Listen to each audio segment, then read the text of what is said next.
አላህ ነገ የውመል ቂያማ ልብ በሉ ወንድሞች ይሄን በደንብ ስሙ ነገ የውመል ቂያማ ቀብር ውስጥ ከገባን በኋላ ልክ አንድ ሰው ሲሞት ቀብር ይገባላ ቀብር እንደገባ ዱንያ ላይ ስንት አመት ኖርክ አይባልም ዱንያ ላይ ምን ነበር ስበላ የነበረው አይደለም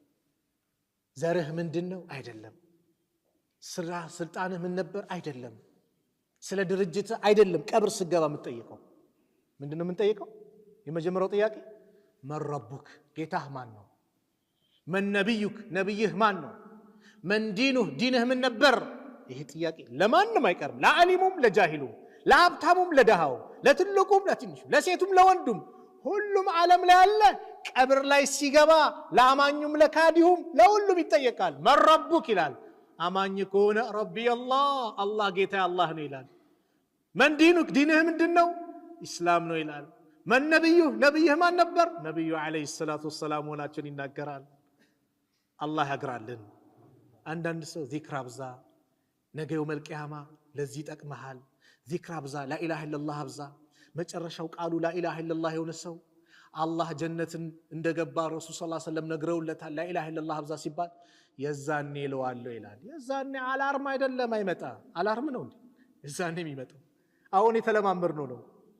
አንድ ሸህ የሆነን ሰው ሻሃድ ላኢላሃ ኢላላህ ሊያስብሉ ሲመጡ ሞቶኮ ሊሞት ሲል ላኢላሃ ኢላላህ ሊያስብሉ ሲሉ ቁል ላኢላሃ ኢላላህ ላኢላሃ ኢላላህ በል ሲሉት F1 ኢንተር ተጫኝ ይላል ይሄ ቃል ብቻ የኮምፒውተር አስተማሪ ነበር አንደበቱ ላይ ያለው ይሄ ነው አንዴ ሳውዲ ካፒቴን ሲናገር ከሰማሁት ዶክተሮቹ ሙስሊም ዶክተሩን አላህ ያብዛልን አሚን በሏ አላህ ያብዛልን ጥቅሙን ታውቃላችሁ ቢያንስ ቤተሰብ የሚያክመው ዶክተሩ ነው ቤተሰብ ራቅ ሊል ይችላል ሊሞት ይያለ እንዳል ከሆነ ሙስሊም ዶክተር ከሆነ ምን ያስይዘዋል ሻሃዳ በል ይላል እና ይሄ ዶክተር ከተናገረው መሐከል ጨንቆት ሊሞት ሲል አንድ ወንድሙ ቁል ላኢላሃ ኢላላህ ቁል ላኢላሃ ኢላላህ እየፈጠነ ላኢላሃ ኢላላህ በል ይላል ያ ሊሞት ይያለ ያ ዶክተር መድ ይላል ላኢላሃ ኢላላህ ላይ ሳይሆን ይሳባል ላኢላሃ ኢላላህ ላ ተሳባለች ይላል እየሞት ያስተምራል አየ በላኢላሃ ኢላላህ ጥላ ስር በላኢላሃ ኢላላህ ላይ ከኖር እያልን የሆነ በተግባር ከኖር ነው አላህ መጨረሻውም ያገረዋል ስለዚህ ቀብሩስ መረቡክ መንዲኑክ ሁሉም ይጠየቃል ሙናፊቅ ካፊር እስከሆነ መረቡክ ሲባል ላ አድሪ ይላል እንዲየጨው አላውቅም ይላል አናቱን በመዶሻ ይሉታል ሰባት ምድር ሰንጥቅ ይወርዳል ያወጡታል መነብዩክ ይሉታል አሁንም እየጨው አላውቅም ይላል አትወቅ ብለ ይሉታል ያ አላህ ዱንያችን ናት ሁላችንም እንገባለን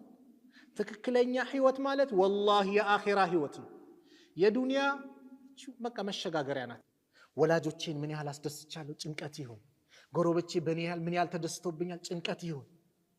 ስንት ሰው ሰደቃ አውጥቼ አብልቻለሁ የተራበን አጥግቤያለሁ የታረዘን አልብሻለሁ የታመመን ጠይቄያለሁ ጭንቀታችን ይሁን ሐሳባችን ሐመጋማችን ይሄ ይሁን ዛሬ ስኛ ከመስጊድ ጭራሽ ለማውጣት ከዛም ሐቁን ለመብላት ሰውን ጭምር ስሙን ለማጥፋት ይሄ ነው ያለው ጡባ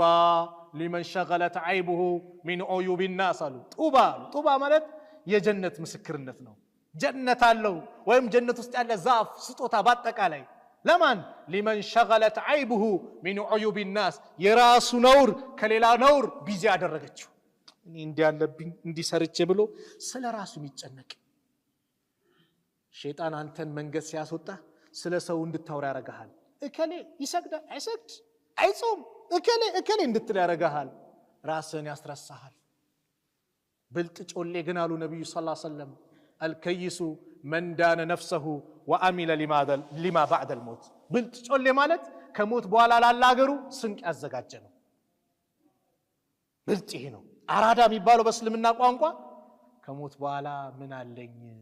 አካውንት ከፍቶ ያስቀመጠ ማለት ነው ምን ሰላቱን ዘካውን ሐጁን ጾሙን ዚክሩን ቁርአኑን ኸይር ነገር ባጠቃላይ አላህ ዘንድ አካውንት ከፍቶ ያስቀመጠ ነው ብልጥ ጮሌ ማለት ይሄ ነው